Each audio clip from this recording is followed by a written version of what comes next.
that the Titan, the Titanic, the strong power of trying to control and make the natural world as what we want to at least seem like something that will support us consistently, to have all that effort.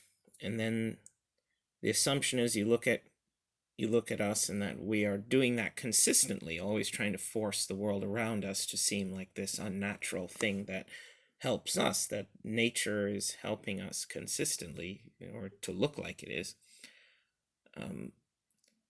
But way longer than we were doing that. That's just at best the last 10,000 years. But for 100,000 years before that, what is even more part of our nature is dropping things that are cumbersome, is not taking the effort, taking the path of least resistance. We want things that are good, but also things that come naturally, that you don't have to try that hard for constantly. And that perhaps those are as opposed to the things that are brilliant but require so much effort. I have this idea that part of complexity is that it comes easy. It's part of your nature. It does it for you, and so you don't have to try that hard. And that most of the things you do in your life come that way, so that under no circumstances could anything take it away. Whereas the kind of life we live here is so difficult that whenever things get hard, it falls apart. But when it comes easy, no matter what's happening, no matter what fear, no terror, it's nature. It comes without thought. It comes, nothing can take it away. I wish I lived in a place where goodness was like that, where no amount of bad experiences is going to then cause someone to show hatred toward you and want to hurt you, where goodness comes natural, not evil, and people don't have to work to pretend to not do something evil. I think of the Joker versus Lex Luthor. Lex Luthor is what happens when a criminal wins. He becomes a ruler. He's really an authority figure. He owns everything. His name is on everything. And everyone agrees he's allowed to do those things, which is why everyone knows he's a criminal. Everybody knows he's bad, but they allow him because he has the leadership. Superman can't touch him until he does certain things. And that's what everyone else would want to be. Eventually, you do all this when you're someone like Joker.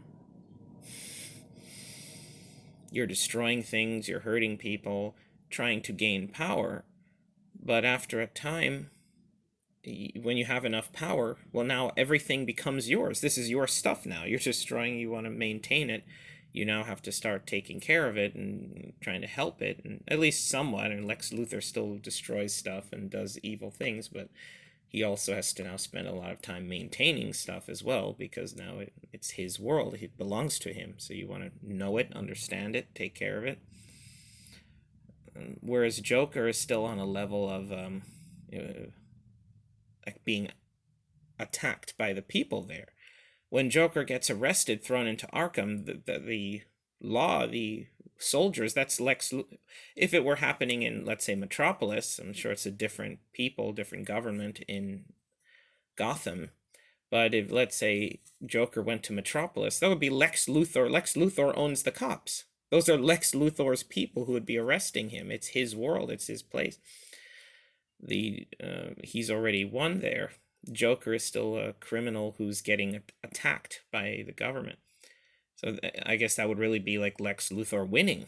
And that's so if Joker got arrested in Metropolis, those would be Lex Luthor's people. So the amount of power that Lex Luthor possesses is greater, not only like in military and the kind of things he can do,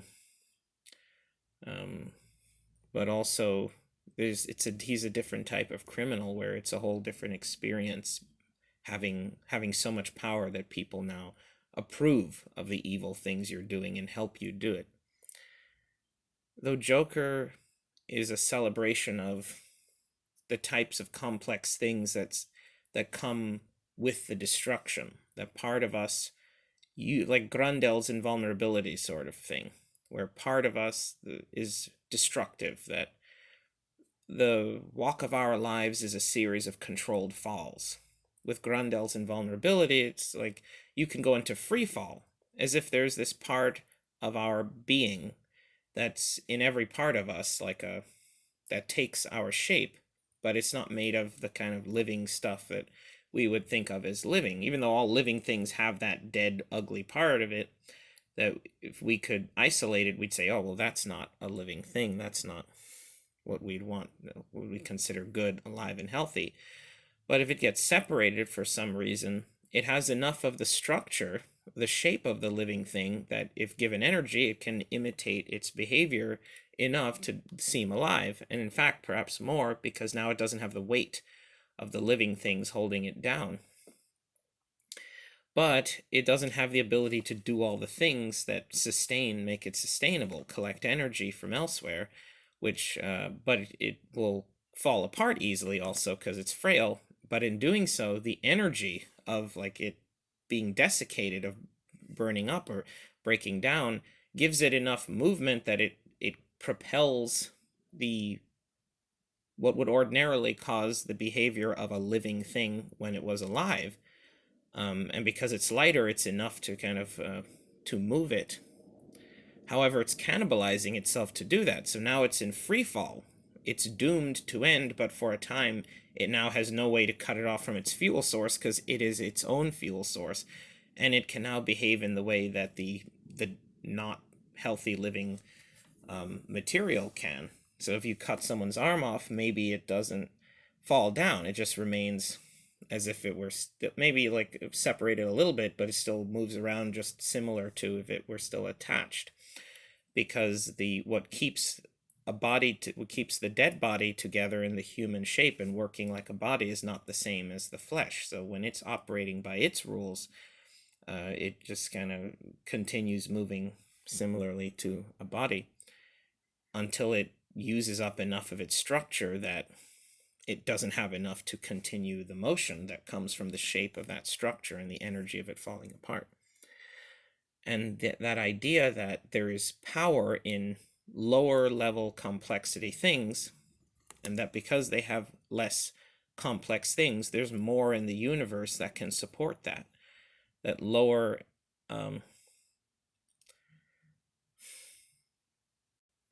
when you break something down to that it has less complexity, that there are more things in the universe that can continue to build that up and you can get more performance out of it. That the little pieces that repeat themselves to become anything in existence that cause that thing to perform whatever it does as well as it does. If you have something that the universe produces more of them, well, then you can have more performance out of that thing. It's going to build that up further.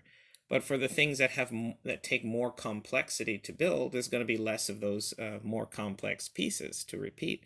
So you break them down to a lower complex form, it's going to be not as healthy. The kind of thing you would say is living material, but you will get more out of it. And that's the idea, is that it's easier to do the dark, upsetting, destructive thing because the universe helps that more. And Joker's like that, so he's of a great impediment to an more orderly kind of criminal like Lex Luthor, who's more of a builder.